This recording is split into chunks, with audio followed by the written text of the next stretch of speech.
कसं हे बघा, भाजपच्या माध्यमातून असं म्हणेल, तुम्ही रायगडवर पण सांगाल आम्हीच, तुम्ही रत्नागिरीला पण सांगाल आम्हीच, असं होत नाही.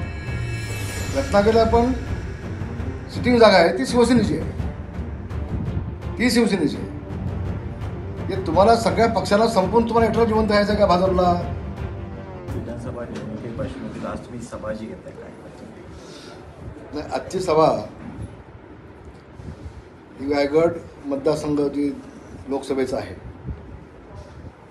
तर प्रत्येक भागामध्ये सभा झाल्या होत्या. शिवसेना आणि राष्ट्रवादीची युती झाल्यानंतर फक्त गुहागर मतदारसंघामध्ये सभा झाल्या नव्हत्या. आणि म्हणून आज गुहागर मतदारसंघात 3.5 गट आहेत. या गटाची सभा लावली तटकरे साहेबांच्या उपस्थितीमध्ये.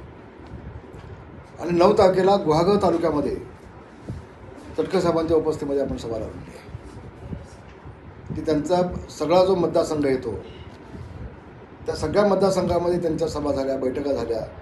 राष्ट्रवादी आणि शिवसेनेचे कार्यकर्ते एकत्र आले. फक्त या गुहागर मतदारसंघातच ते झालं नव्हतं. त्याचं प्रयोजन आता आम्ही केलेलं आहे दोघांनी मिळून. रायगड मतदारसंघाच्या विषयावरती म्हणजे कुणाला उमेदवार द्यावी यावरती शिवसेना भाजपमध्येच मला वाटत नाही अशी काही अडचण येईल, कारण ते सिटिंग आहेत. आता ते खासदार आहेत आणि आतापर्यंत प्रथा अशी आहे, सिटिंग खासदाराला डावळून अन्य कुणाला उमेदवारी दिली असं आतापर्यंत कधी झालं नाही. आणि ते त्यांच्या पक्षाचे नेते आहेत, संबंध राज्याची जबाबदारी त्यांच्यावरती आहे. असं असताना त्यांना डावळून अन्य कुणाला देतील जागा असं मला ते वाटत नाही.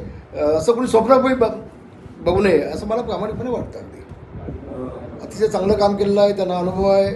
आता ते सिटिंग खासदार आहेत, त्यांच्या पक्षाचे ते नेते आहेत आणि सिटिंग डावळून अन्य कुणालाही देणार नाहीत असा माझा ठाम विश्वास आहे. जोरदार रशिकेच सुरू आहे वेगवेगळ्या बातम्या. अजिबात नाही. बातम्या येतात, बातम्या देणार पण तुम्हीच आणि आम्हाला प्रश्न विचारणं पण तुम्हीच. आम्हाला माहिती आहे ना, तर तशी काही अडचण येईल असं मला वाटत नाही. भाई आपण रत्नागिरी सिंधुदुर्ग लोकसभा मतदारसंघावरती इकडे भाजप पण दावा करते, इकडे ते सांगून सांगता हा कसं हे बघा, भाजपच्या माध्यमातून असं म्हणेल, तुम्ही रायगडवर पण सांगाल आम्हीच, तुम्ही रत्नागिरीला पण सांगाल आम्हीच, असं होत नाही. रत्नागिरीला पण सिटिंग जागा आहे, ती शिवसेनेची आहे, ती शिवसेनेची आहे.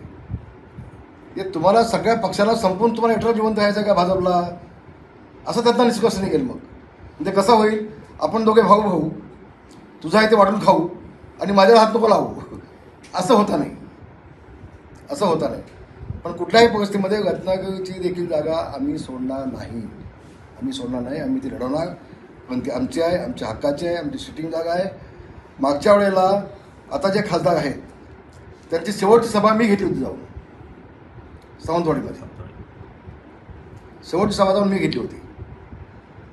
तर आमची हक्काची जागा आहे, आम्ही का सोडू ती? मग हक्काची जागा कुठे माहितीमध्ये फूट पडेल वगैरे असेल कधी तुम्हाला सांगता हक्काची अजिबात फूट पडणार नाही. आता प्रत्येकाला वाटतं माझा पक्ष मोठा झाला पाहिजे, हळूच जमलं तर जमलं, असा प्रयत्न करायला कोणाची अडचण नसते. ते असावी असं मला वाटतं.